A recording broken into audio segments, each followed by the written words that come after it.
Hi, I'm Larry Canard. I've been a high school and youth football coach for nearly 30 years. I began coaching at the high school level right out of college, and then once I had children of my own, I began coaching youth football so I could be more involved with what they were into. And what I learned was there's really not a whole lot of difference between high school football and youth football, other than the teams are obviously a lot smaller and the athletes on the field aren't quite as big and fast, but the basic fundamentals and the mechanics of the game are pretty much the same. You always want to teach the game to be played safely. You want to make sure the kids have fun so they continue to play this great game of football. For the last 2 years, I've been involved with USA Football as their youth football coordinator. USA Football provides coaches with a lot of online tools to assist them get through the season, which include a practice planner, a drills library, and an online playbook. We also have a certified coaching education program for new coaches that may need a refresher course on how this great game is played. What I'm going to be talking about today is offensive football, kind of all the things you need to know about before you start to X and O your strategy for the year.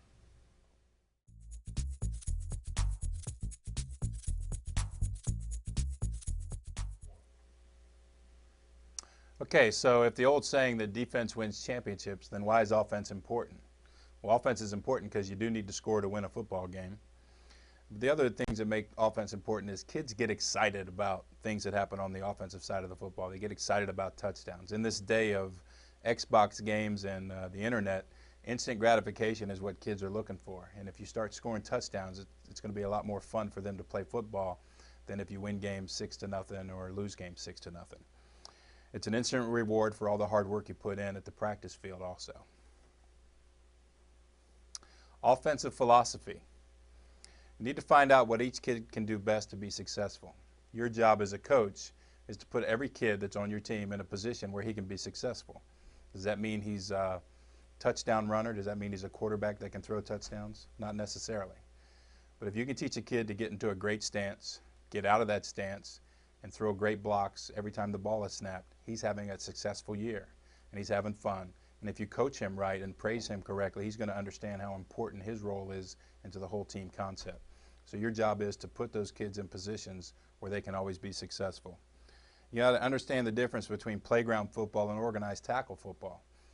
Not that kids really play on the playground too much anymore, but when you look at kids out playing baseball on an open field or basketball on a court by a school, the game they're playing out there very much resembles what they play when they're in an organized basketball or baseball program.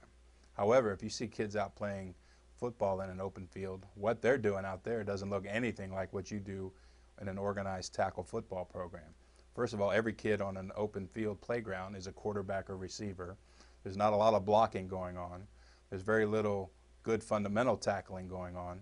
So when they come to you saying they love football because they've played it for the last 2 years at the playground, you need to understand that what they love isn't exactly what they're getting into. And you need to teach the basic fundamentals so it's safe, but you still got to find a way to keep it fun for them.